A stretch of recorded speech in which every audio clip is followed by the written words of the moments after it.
सोलापूर बाजार समितीच्या रणधुमाळीनं जिल्ह्याचं वातावरण तापलं आहे। या निवडणुकीवरून भाजपमध्ये 2 गट पडले आहेत। आमदार सचिन कल्याण शेट्टी यांनी काँग्रेस नेते दिलीप माने, सुरेश हसापुरे यांना सोबत घेऊन पॅनल तयार केलं, तर त्याच्या विरोधात सुभाष देशमुखांनी आपलं पॅनल उभं केलं आहे। आज उमेदवारी अर्ज माघार घेण्याच्या शेवटच्या दिवशी देशमुखांनी आपल्या 15 उमेदवारांच्या नावाची घोषणा केली।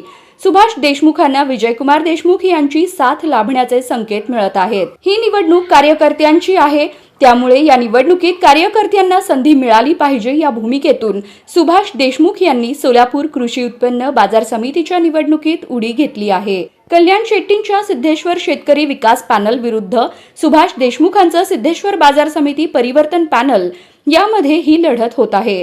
परिवर्तन पॅनलमध्ये युवा नेते मनीष देशमुख निवडणुकीच्या रिंगणात आहेत। सुभाष देशमुखांच्या पॅनलमधून मनीष देशमुख, रामप्पा चिवडशेट्टी, यतीन शहा, अतुल गायकवाड, चंदगौडा हविनाळे, रमेश आसबे, आप्पासाहेब पाटील, भीमाशंकर बबलेश्वर, बाळासाहेब पाटील, संग्राम पाटील, धनेश आचलारे, नीलाबाई पुजारी, पुष्पा गुरव, सुभाष तेली, संदीप टेळे यांची उमेदवारी फायनल करण्यात आली आहे।